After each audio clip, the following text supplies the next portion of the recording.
Eu peço licença para falar nesse lugar sagrado, nesse santuário que é a floresta amazônica.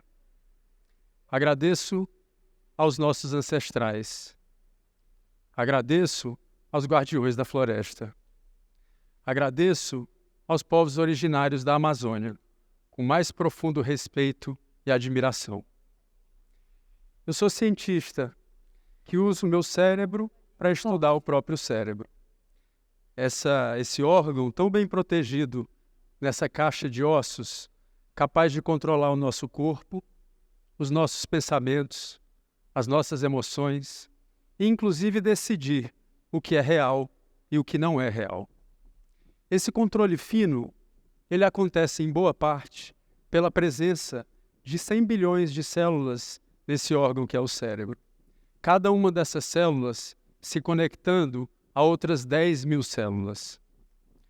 Os neurônios, como são conhecidos essas células, não se conectam diretamente, eles não se tocam, mas eles se comunicam principalmente por esse tipo de estrutura, que a gente chama de sinapse.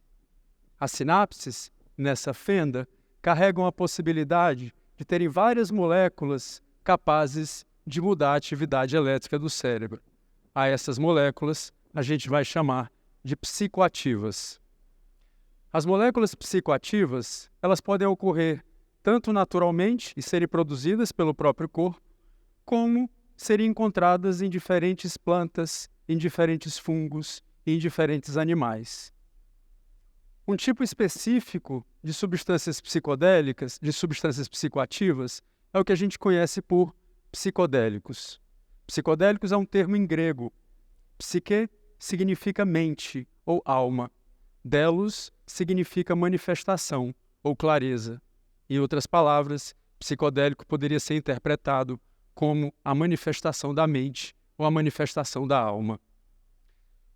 Nós, seres humanos, vemos usando substâncias psicodélicas há milhares de anos, como representado nessas imagens, nessas figuras rupestres da Argélia, mostrando o uso ritualístico de certos cogumelos e que datam entre 7 e 9 mil anos atrás. Ou dessas cabeças de cogumelo encontrados na Guatemala, que também datadas há 3 mil anos atrás. Independente do uso ancestral de substâncias psicodélicas, nós, recentemente, resolvemos passar uma régua em toda essa sabedoria. Resolvemos dizer que está tudo errado, que essas substâncias são perigosas e, por isso, elas devem ser proibidas. Uma exceção rara nesse jogo é a ayahuasca, no Brasil e em outros países da América Latina. A ayahuasca é uma bebida sagrada e ancestral. Significa do Quechua a videira das almas, e ela é geralmente utilizada para fins ritualísticos por populações indígenas, principalmente da floresta amazônica. Ela é produzida a partir da mistura de duas plantas, também originadas da floresta amazônica. Um cipó, que se chama Banisteriopsis capi, ou mariri, e uma planta da mesma família do café, que se chama Psychotria viridis, ou chacrona. Os efeitos da ayahuasca, os efeitos agudos da ayahuasca, elas acontecem e são muito intensos, principalmente nas primeiras 4 horas. A ayahuasca, ela muda o nosso estado de consciência habitual. Geralmente, vômito e náusea são um efeito muito conhecido da ayahuasca, que se refere a processos de limpeza. Além do vômito e da náusea, muitas vezes acontece com suor, com choro ou com tremor. Do ponto de vista mental, as visões são o efeito mais conhecido da ayahuasca. Essas visões, elas acontecem geralmente de olhos fechados e se assemelham com um sonho, mas são diferentes de um sonho. Essas visões, elas podem acontecer desde padrões geométricos coloridos até conversas imaginárias com pessoas conhecidas, desconhecidas ou até entidades. A ayahuasca também é conhecida por promover um aumento significativo de introspecção. A introspecção é uma habilidade que a gente tem de prestar atenção nos nossos próprios pensamentos e nas nossas próprias emoções. Além disso, é comum os efeitos associados a experiências místicas ou ao mundo dos espíritos. Não é à toa que a ayahuasca é conhecida como a videira das almas. Só nos anos 1990 é que a ciência passou a contemplar e a apreciar a engenhosidade da invenção indígena que é a ayahuasca. Se descobriu que uma das plantas, a Psychotria viridis, ela é rica nessa triptamina psicodélica conhecida por NN-dimetiltriptamina, ou simplesmente DMT. DMT é uma molécula endógena em várias espécies, inclusive nos seres humanos. Todos nós, neste momento, temos alguma quantidade de DMT circulante no nosso corpo e nos nossos cérebros. A função da DMT não está clara ainda. As nossas hipóteses são de que talvez o DMT seja uma molécula capaz de fazer com que a gente enxergue os nossos sonhos. Independente de qual seja a função da DMT, o fato é que, se eu ingerir DMT isoladamente, ela não vai fazer nenhum efeito psicoativo, porque no nosso estômago e no nosso fígado e no nosso intestino tem uma série de enzimas que são conhecidas por monoaminoxidase. Essas enzimas, elas degradam o DMT, fazendo com que ele perca o seu efeito psicoativo. Mas aí é que vem a mágica indígena. Quando eles misturaram uma planta com a outra planta, a Banisteriopsis cape ou mariri é rica em moléculas que inibem a ação dessa enzima, protegendo o DMT. Ou seja, quando a gente faz a combinação das duas plantas, o DMT exerce o seu efeito sobre o sistema nervoso central. De onde vem essa ideia? Como foi inventada a ayahuasca? Aí eu resolvi fazer uma conta. Eu disse, bom, se a ayahuasca foi inventada ao acaso, qual é a probabilidade da gente conseguir juntar duas plantas da floresta amazônica e duas partes de duas plantas da floresta amazônica? O cálculo que eu fiz foi muito grosseiro. Estimei, são 16 mil plantas na floresta amazônica, 16 mil espécies de planta. Não estou contando os fungos. Cada planta pode ter 6 partes: raiz, caule, folha, flor, semente e fruto. Então, a probabilidade para eu, ao acaso, escolher duas partes de duas plantas distintas da floresta amazônica é de 10 a menos 12. Só para a gente ter uma intuição do que isso significa, ganhar na Mega Sena tem uma probabilidade de 10 a menos 8. Ou seja, é 10 mil vezes mais fácil ganhar na Mega Sena do que inventar a ayahuasca ao acaso. Essa estimativa que eu fiz de 10 a menos 12 ela é conservadora, porque, veja, uma coisa é eu encontrar as plantas, a outra coisa é eu produzir a ayahuasca da maneira como ela é produzida, o que significa dizer que a probabilidade é muito menor do que 10 a menos 12. E se você me perguntar o que a ciência tem a dizer para isso, sobre isso, isso continua sendo um grande mistério. O primeiro contato da ayahuasca com o Velho Mundo se deu a partir da expedição desse inglês, esse etnobotânico, chamado Richard Spruce, que fez uma expedição pela Amazônia entre 1849 e 1864. Nesse período, o objetivo da missão era catalogar plantas e o uso por comunidades indígenas dessas plantas e enviar essas informações para a Inglaterra, quase que o início de biopirataria. O fato é que, em 1852, o Richard Spruce encontra a ayahuasca pela primeira vez sendo utilizada por comunidades tucano nas margens do rio Apês. Ele observa, coleta amostras das plantas e envia clandestinamente para a Inglaterra para análise química. E hoje, esse material está lá no Museu de Kew, também na Inglaterra. Independente disso, as descrições do Spruce foram de que a ayahuasca era utilizada principalmente em rituais de cura, liderados por xamãs ou por curandeiros. A ayahuasca, para as comunidades amazônicas, tem uma íntima relação com a memória. Ela representa, de certa forma, a união entre o ser e a imagem dos mortos e da ancestralidade. A ayahuasca ela ganha outros horizontes a partir de 1930, quando ela é utilizada como sacramento de algumas religiões, hoje conhecidas como religiões ayahuasqueiras, como, por exemplo, o Santo Daime, a União do Vegetal e a Barquinha.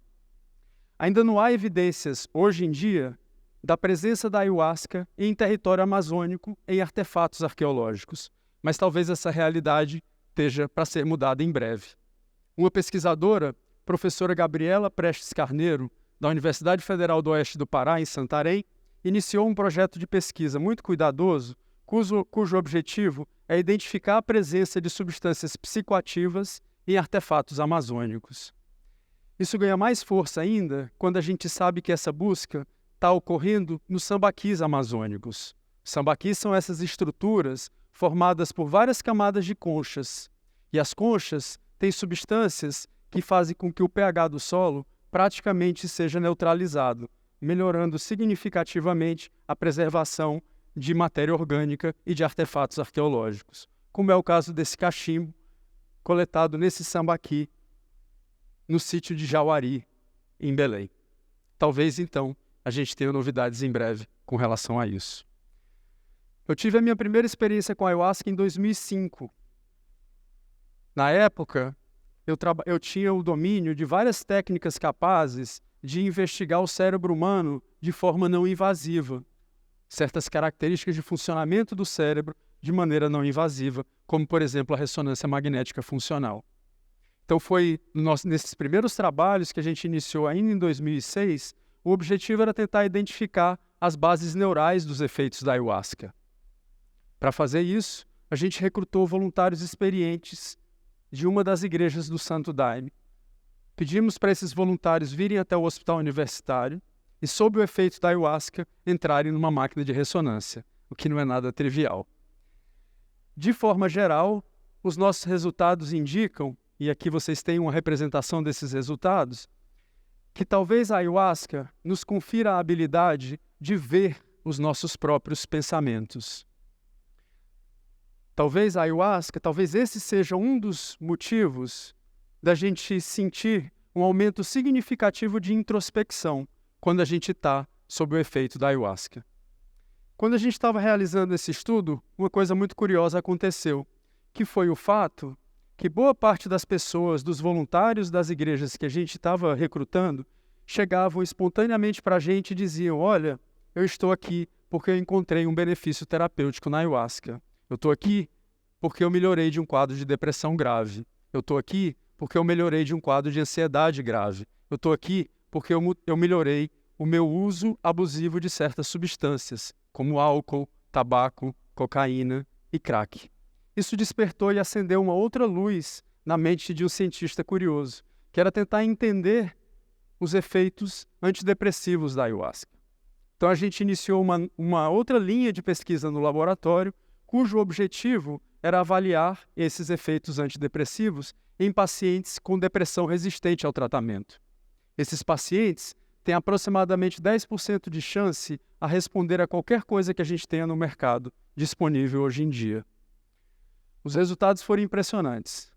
Primeiro, porque a gente observou um efeito antidepressivo mesmo nesses pacientes. Segundo, e mais interessante ainda, porque esses efeitos foram rápidos e aconteceram já 24 horas depois da experiência com a ayahuasca. Do ponto de vista clínico, isso é super importante, porque geralmente a medicação antidepressiva que a gente tem disponível hoje no mercado, ela demora da ordem de 15 dias para fazer efeito. Particularmente importante para pacientes que têm um maior risco de suicídio, porque eles não podem esperar 15 dias para que a medicação faça efeito. De onde vêm os efeitos da ayahuasca? Então está muito claro para nós que o aumento da introspecção parece ser parte disso. Vários dos nossos pacientes diziam para a gente: olha, eu fiz como que 4 anos de terapia nessas 4 horas que eu estou aqui com vocês. Ou as visões, que também parecem ter um papel importante. A gente teve pacientes, por exemplo, que agravaram o quadro de depressão quando perderam a irmã. E essa paciente, durante a experiência com a ayahuasca, ela encontra a irmã. A irmã está nesse campo florido, cheiroso, bonito, cheio de bicho, lindo. E a irmã olha para ela e diz: tá vendo? Eu estou bem. Você não está bem. Quando você voltar, lembra disso, que eu estou bem. E se preocupe com você. Ela volta da experiência, olha para mim e diz: doutor, eu acabei de conversar com a minha irmã. Naturalmente que isso tem um efeito terapêutico significativo. A gente também tem encontrado que a ayahuasca modula alguns sistemas biológicos e que parecem também colaborar com os efeitos antidepressivos que a gente tem encontrado. Por exemplo, a modulação de certos hormônios associados ao estresse, ou a redução de certos marcadores de inflamação, ou o aumento de certas moléculas associadas à neuroplasticidade, que é a habilidade do nosso cérebro de fazer novas conexões. De fato, quando a gente observa essa imagem, à esquerda, você está vendo o cérebro das pessoas antes da ayahuasca. À direita, você está vendo o cérebro das pessoas depois da ayahuasca. Que cérebro é esse? Cada ponto que vocês estão vendo nesse círculo representa uma região do cérebro. Cada linha representa uma conexão entre duas regiões. Comparem o lado da esquerda com o lado da direita e vocês vão perceber que durante os efeitos da ayahuasca existe um aumento significativo no número de conexões, como se o cérebro ganhasse acesso a novos processos de pensamento e de emoção e saísse um pouco daqueles pensamentos ruminativos de ideias fixas e rígidas que a gente tem o tempo inteiro. Um efeito comum da ayahuasca é fazer com que as pessoas se sintam mais conectadas à natureza. Mas olha que loucura! O que significa exatamente estar mais conectado à natureza? Parece que com o tempo a gente perdeu a habilidade de compreender que a gente é natureza. Somos as mesmas moléculas. A única diferença é a forma como essas moléculas estão organizadas. Destruir a floresta, de certa maneira, significa destruir a nós mesmos. Quem sabe esse seja um caminho da preservação. Porque voltar a perceber claramente que nós somos natureza, talvez façam com que algum dia a gente deixe de cortar os próprios dedos. Muito obrigado.